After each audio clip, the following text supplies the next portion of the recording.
México cede y participa en ejercicios militares con países de la OTAN. La ciudadanía mexicana observa con recelo cualquier trato militar con Estados Unidos, que invadió México en 3 ocasiones y le despojó de más de la mitad de su territorio original.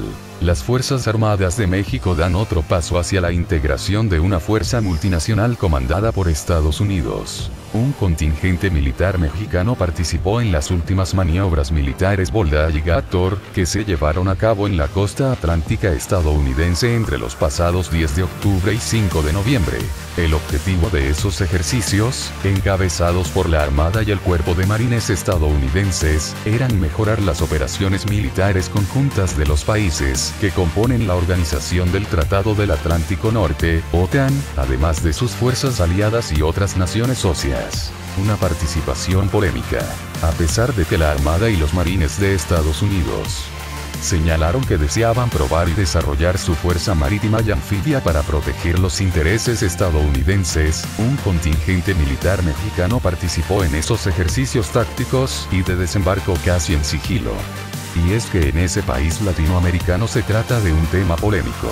Por muchos años, la sociedad y los diferentes gobiernos mexicanos consideraron que sus fuerzas armadas eran un ejército de paz y solo entrarían en funcionamiento para defensa de la patria, nunca en operaciones fuera del territorio nacional, ni mucho menos en acciones ofensivas contra cualquier país. Además, siempre rechazaron ponerse bajo las órdenes de militares de otras naciones, en especial de Estados Unidos, un país que ha invadido México en 3 ocasiones y le despojó de alrededor de 2,1 millones de kilómetros cuadrados, más de la mitad de su territorio original. Los últimos gobiernos derechistas mexicanos han pugnado por abandonar estos principios y acelerar una integración económica, política y militar con los otros países de América del Norte, pero lo han tenido que hacer a hurtadillas de la población, que sigue viendo con recelo cualquier trato castrense con Estados Unidos. Las Fuerzas Armadas de México están compuestas por el Ejército, la Fuerza Aérea y la Armada.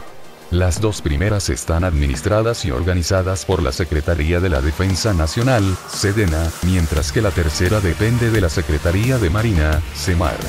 Esta última se ha mostrado dispuesta a colaborar con los estadounidenses y a participar en ejercicios multinacionales, una cooperación premiada con publicidad en medios de comunicación e incrementos presupuestales por encima de las otras 2. Para esta edición de Bold Alligator, la Armada de México desplegó el buque de desembarco anfibio ARM Papaloapan, A-411, con una tripulación de 220 marineros, un helicóptero Mi-17 con 2 efectivos, una compañía de infantería de marina con 114 elementos, y un equipo de fuerzas especiales con otros 14.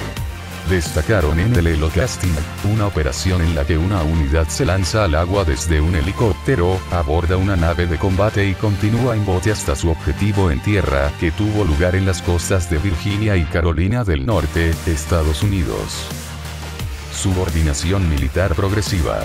Además de las fuerzas estadounidenses, en estos ejercicios militares participaron las marinas de guerra de Alemania, Bélgica, Canadá, Dinamarca, Finlandia, Francia, Reino Unido, Países Bajos, Israel, Italia, Noruega, Portugal y Turquía.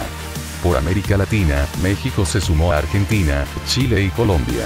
En el documento que el Ejecutivo de Enrique Peña Nieto envió al Senado de México para solicitar la autorización de salida de tropas, se asienta el objetivo de esas maniobras: elevar las capacidades de interoperabilidad entre las fuerzas navales de las naciones participantes para actuar y responder ante una situación de crisis internacional.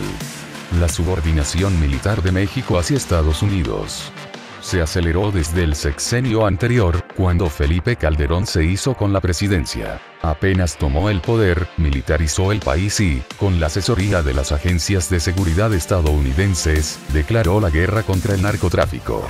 Las Fuerzas Armadas de México no solo se han involucrado en misiones de paz de la Organización de las Naciones Unidas, ONU, sino que también toman parte en ejercicios multinacionales comandados por Estados Unidos, el país que participa en más conflictos armados y que mantiene disputas con los gobiernos de Rusia, China, Corea del Norte, Venezuela, Irán, Siria, Irak y Afganistán.